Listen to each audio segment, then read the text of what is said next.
నీకేం అవసరమే రాహుల్ గాంధీ గురించి? కిషన్ రెడ్డి మొట్టికాయలు కొట్టిండే నేను రాహుల్ గాంధీ మాట్లాడితే ఏమన్నా బుర్రున్న అదా నీకు? తెలివి దానికి ఏమన్నా ఎంపీ అయినావు, ఒకసారి ఎమ్మెల్యే చేసినావు,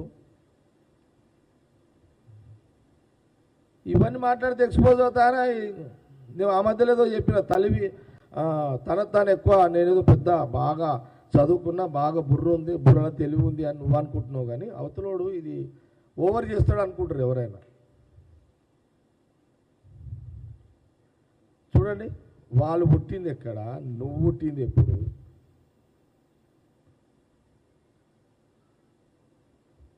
నువ్వు కూడా వీళ్ళందరూ మునిమన్మల్ల ఏజ్ మీ అందరిది.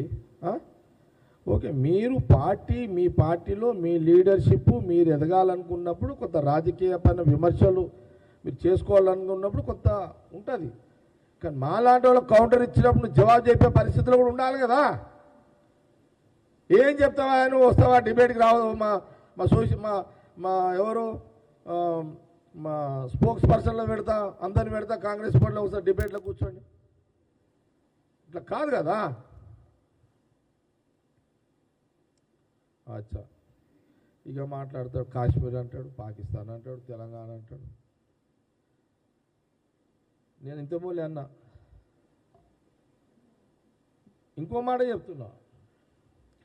అసలు వీళ్ళు రాహుల్ గాంధీ గారి గురించి మాట్లాడుతున్నారు. రాహుల్ గాంధీ గారి యొక్క ఖాందాన్ ఏందో తెలిసి కూడా మాట్లాడుతున్నారు, వాళ్ళ త్యాగాలకు తెలిసి కూడా మాట్లాడుతున్నారు.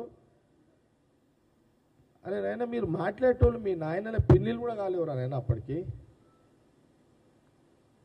మీ నాయన పెళ్ళిళ్ళు అంటే కడుపులు ఉన్నదేమో అని అనుకోవచ్చు. మీరు పెళ్ళిళ్ళే కాలేవు మీ అయ్యలకు. మీకు ఎందుకు మాట్లాడతారా బాబు మీరు? అంత ఇదంతా ఏమో అంతా.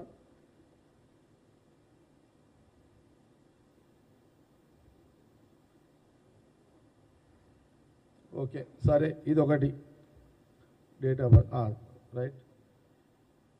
ఏంది కాంగ్రెస్ ఇది కాశ్మీర్ ఏందా తెలంగాణ నేను చెప్తాను. అప్పుడు నువ్వు ముట్టలేవు, నేను ముట్టలేను.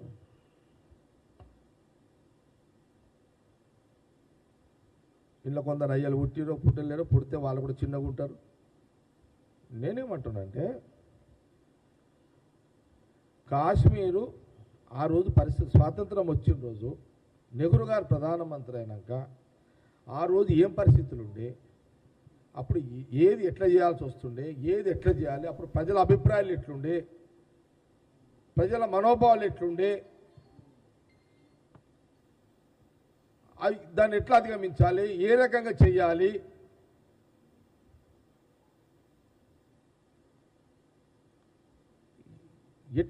ఎట్లా చేస్తే దేశ ప్రజలు భద్రతలో ఉంటారు, ఎన్నో ఉంటాయి కదా. ఇక టీవీలలో బ్రేకింగ్లు పడితేనే మాట్లాడేనా? ఇక అందుకే మేము కౌంటర్ ఇస్తున్నాము.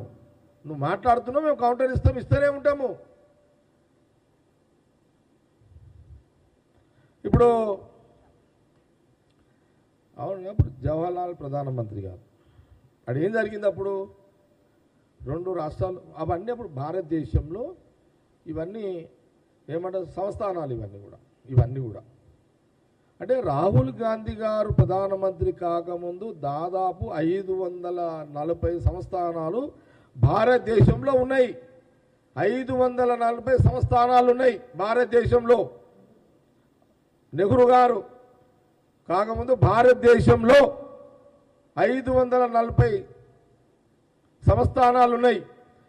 ఆ రోజు నెహ్రూ గారు, జవహర్లాల్ నెహ్రూ ప్రధానమంత్రి అయిన తర్వాత ఈ 500 సంస్థానాలను భారతదేశంలో అంటే రాచరిక పరిపాలన ఉండే ఈ రాచరిక పరిపాలన సంస్థానాలను 540ని భారతదేశంలో గవర్నమెంట్లో విలీనం చేయడం జరిగింది. ఆ రోజు జవహర్లాల్ నెహ్రూ గారు, మహాత్మా గాంధీ యొక్క డైరెక్షన్, వారి నాయకత్వంలో.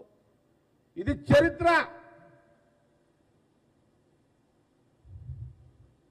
అందులో జటిలమైన సమస్యలు తెలంగాణలో నైజాం, కాశ్మీర్ ఆ రోజున పరిస్థితి